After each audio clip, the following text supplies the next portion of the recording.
Bonjour, aujourd'hui nous allons réaliser une tarte fine au chocolat qui ne nécessite pas de cuisson excepté pour la pâte à base de poudre d'amande.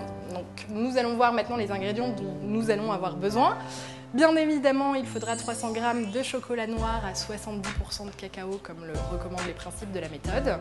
Nous allons avoir besoin d'un œuf, de 100 g de poudre d'amande, de 200 ml de crème d'amande. On va également avoir besoin de purée de noisettes. On peut aussi, si on veut, utiliser de la purée d'amande, c'est une alternative possible.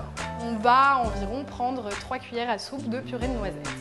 Et pour finir, alors ici j'ai eu envie de changer un petit peu, au lieu de prendre du fructose, je me suis dit que ce serait pas mal de prendre du sucre de coco, puisqu'on en parle pas mal en ce moment.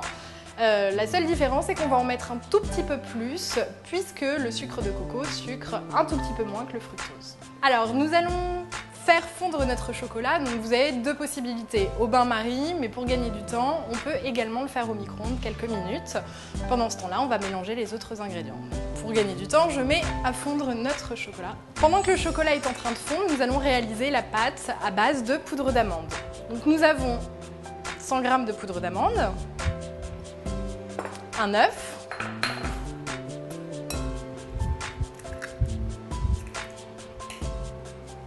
et on va mettre un peu plus d'une cuillère à soupe de sucre de coco.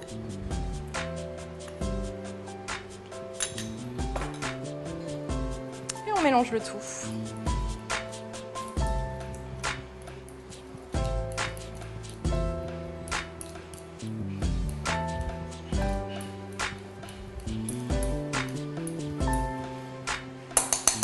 Alors une fois que le mélange est homogène, vous allez pouvoir le disposer dans votre plat à tarte.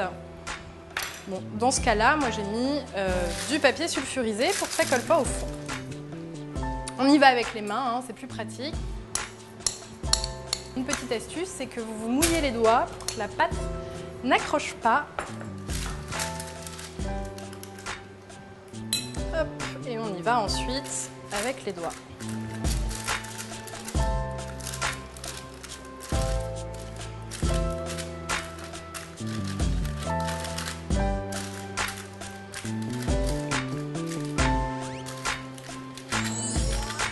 Ça y est, notre pâte donc est prête. On va pouvoir maintenant l'enfourner à 180 degrés pendant 10-15 minutes jusqu'à ce qu'elle dore légèrement.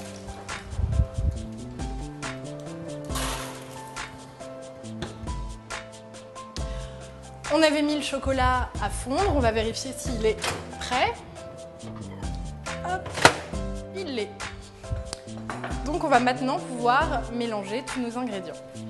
Notre chocolat est bien fondu.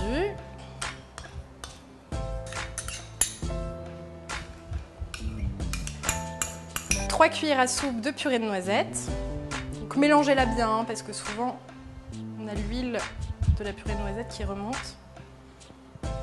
Et on va mélanger tout ça. On mélange bien, il ne faut plus du tout qu'on voit ni la crème d'amande, ni le sucre de coco. Tous les aliments soient mélangés de façon très homogène. Et on va vite pour que le chocolat ne durcisse pas. Alors, on va vérifier si notre pâte est prête, et si elle est prête, on va pouvoir verser notre chocolat dessus. Ça m'a l'air parfait. Je confirme, la pâte est cuite. Donc maintenant, on verse notre chocolat, la préparation au chocolat qu'on vient de réaliser dessus.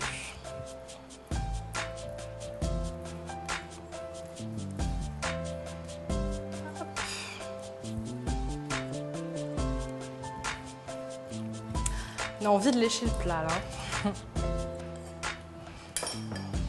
On étale, que ce soit relativement homogène. Maryse, où es-tu?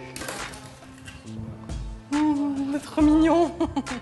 Donc maintenant, on va étaler ce mélange de chocolat de façon relativement homogène au-dessus de notre préparation à base de poudre d'amande. Jusqu'ici, c'est très simple. Hop, on essaie de bien répartir le chocolat partout. Cette préparation est finie. Maintenant, vous avez juste besoin de la mettre au congélateur pendant 1 heure ou à défaut, vous la laissez minimum 4 heures au réfrigérateur pour qu'elle puisse prendre forme. Ça fait donc 1 heure, on peut vérifier que notre tarte est prête. Comme je vous avais dit, le congélateur c'est pour être plus rapide. Si vous avez le temps que vous la préparez le matin, vous pouvez bien évidemment la mettre au réfrigérateur au moins 4 heures. Et voilà, tarte chocolat sans cuisson, 100% Montignac.